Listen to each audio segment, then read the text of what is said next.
Hello students, my name is Ropali Chaure and I am assistant professor in SIRT College Bhopal. Today we are going to learn a topic of computer organization and architecture, and the topic is control word. So let's start. As we all are aware about the basic components, building blocks of the central processing unit of our computer system, there are three different parts of the central processing unit.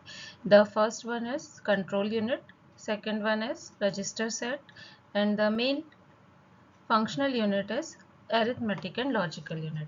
So in this diagram we can see that the control unit controls the operations performed by the ALU with the help of the register set. So all the control signals are generated by the control unit, and the register set is used to store the values, data values uh, of the operation to be performed, and the data values will be read and write back to the registers by the ALU,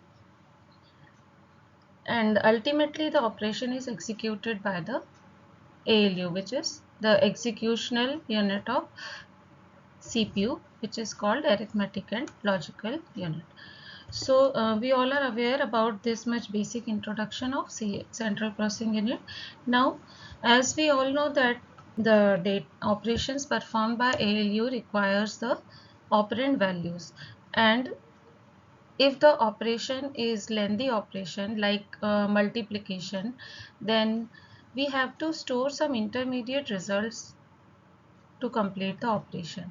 So for storing the intermediate results, instead of going to the memory and communicating with the memory, we store the intermediate results to the registers itself.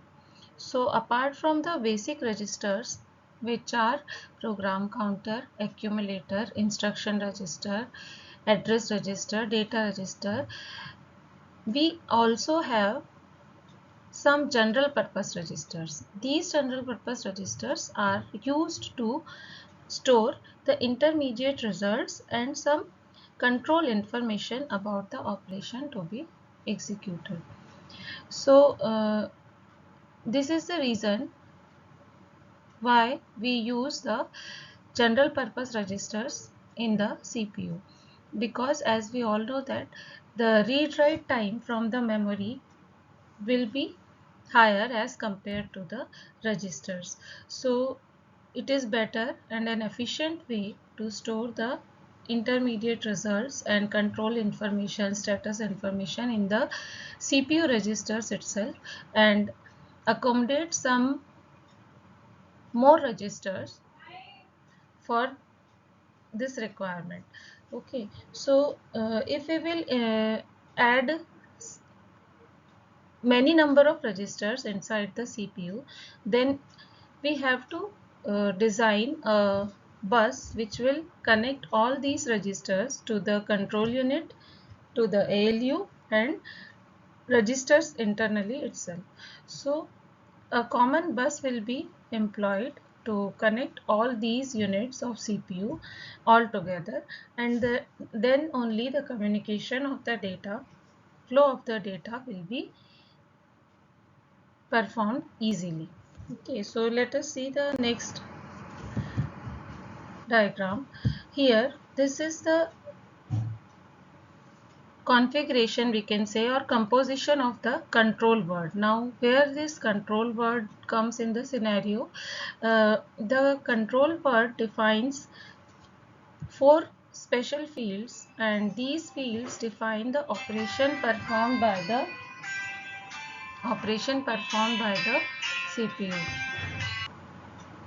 So these fields are cell A, cell B, cell D, and operation field. Now, what are these fields and what is the function of these fields? We will discuss about this. First, we will learn what is control word. Control word is a word which defines the operation to be performed, and the operand values, the location of the operand values where they are stored in the CPU.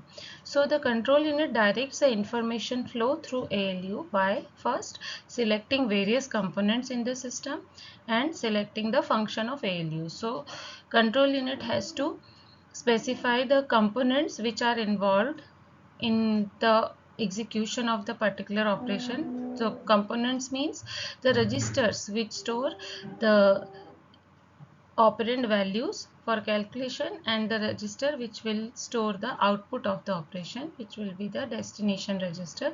So these components will be defined by the control unit, and the function of the ALU means what operation will ALU perform on these contents of these registers. So these two things require the design of the control word.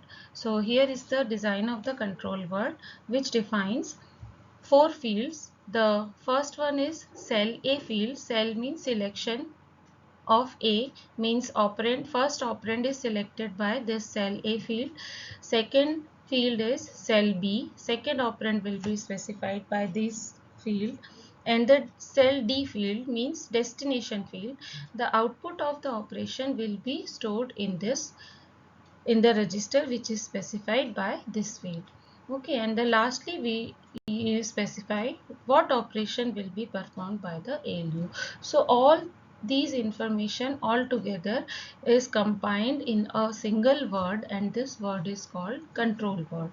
Now how to define the number of bits for this word, this we will see. So we can see here that the three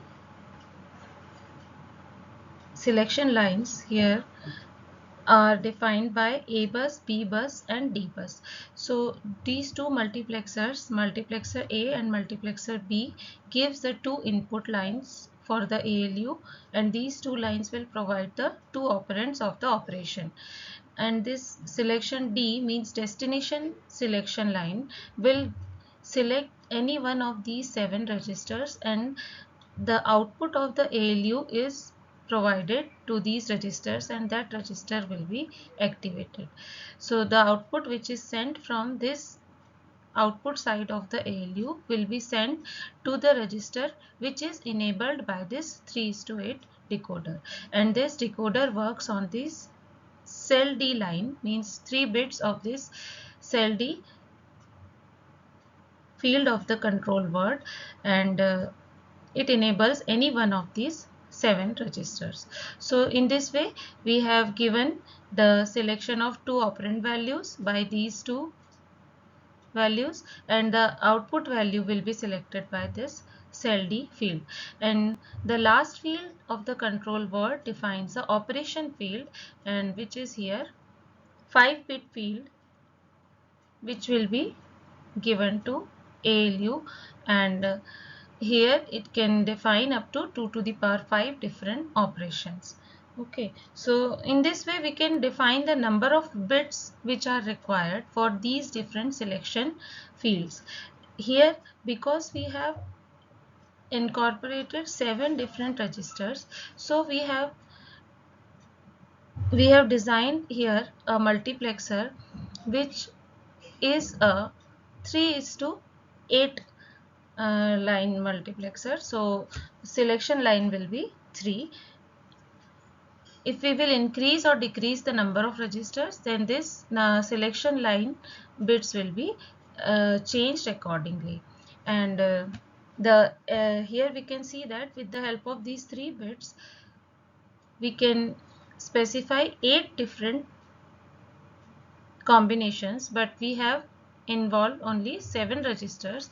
The 8th combination, which is 000, will be given to the input line, which is here in the top right corner of the diagram. If the input of value, the operand value is coming directly from the input side, then that 000 value will be selected in that particular operand field. So if cell B has 000 value, it means ki the operand will come from the input side, not from the any one of the registers.